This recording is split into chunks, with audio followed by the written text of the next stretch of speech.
Laugh tracks seem to have been a staple of comedy since the beginning of time. Even Neanderthals around the campfire probably used them for their jokes. Laugh tracks are a cornerstone of sitcoms all around the world, whether they be a live studio audience or just a pre-recorded track piped in during post-production. But what is the point of the laugh track? First, let's have a little history lesson. Before television and radio, people had to actually physically go to live comedy performances. I know, horrifying.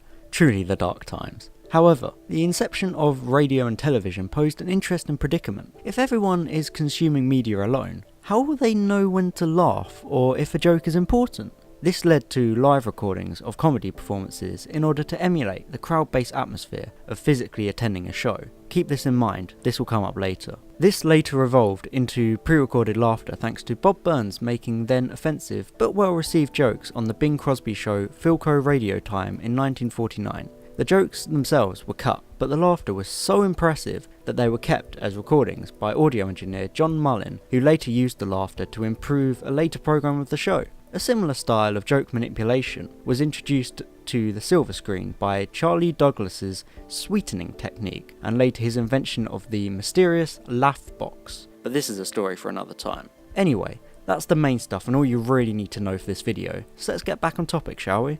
We have all seen those videos of The Big Bang Theory and Friends without laugh tracks, and the results are rather embarrassing to say the least. I tried attacking two women, did not work. It just goes to show how reliant a lot of sitcoms have become on laugh tracks and live studio audiences. You can clearly see how the actors pause after jokes to let the laughter happen and give the joke more of an impact on the viewers. Nothing makes beer taste better than cool, clear Rocky Mountain spring water.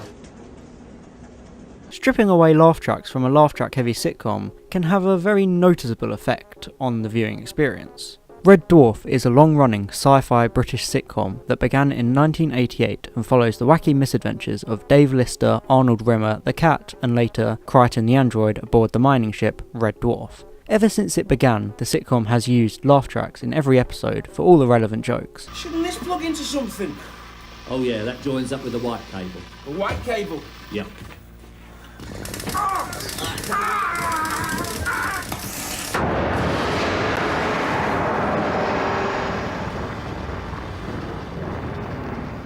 Or is it the yellow cable?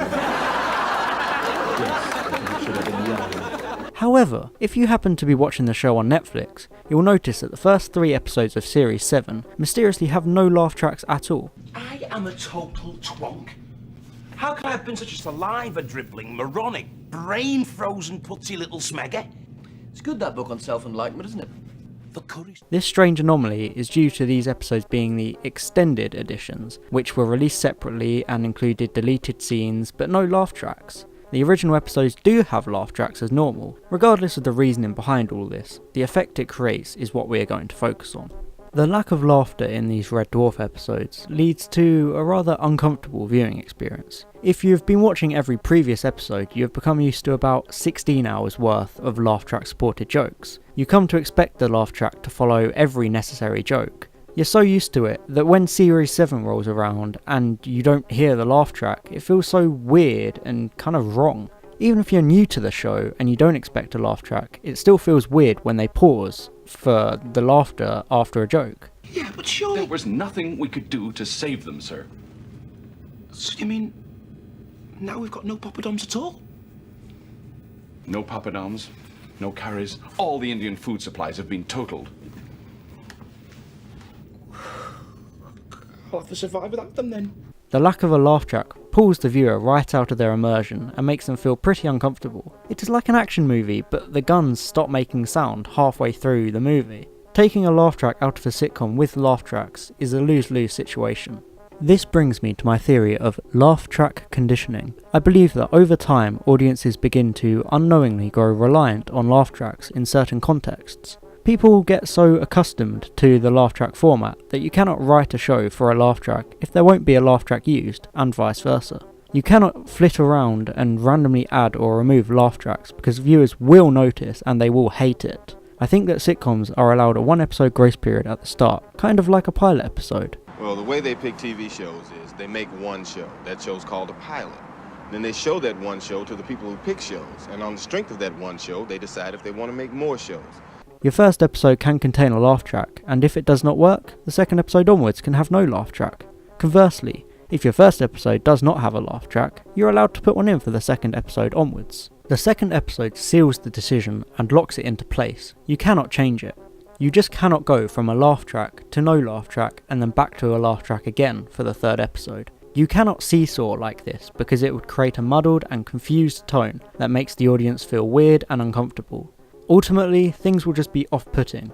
They won't know it, but episode 2 is what conditions the audience into the format you choose. Remember earlier when I explained that the original purpose of recording with a live audience was to emulate the feeling of physically attending a show with a crowd? Well, this is where that comes in. Laugh tracks work on a deep, subconscious level. They worm their way into a person's mind and cause them to develop a group mentality of feeling as though they are part of a bigger audience watching together.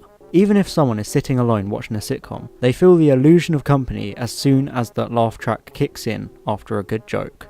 So if you implement a laugh track in episode 2, the audience immediately becomes conditioned into this mentality. Suddenly rip their phantom companions away in episode 3. It'll be incredibly jarring for the viewer, leaving them feeling lost and alone. They can at least shake it off if you have a laugh track in episode 1 only and then nothing onwards. Episode 2 truly seals the deal, and you must commit to your choice. The longer a show runs with a laugh track, the more noticeable and extreme its disappearance is. The prime example of this, as stated earlier, is Red Dwarf.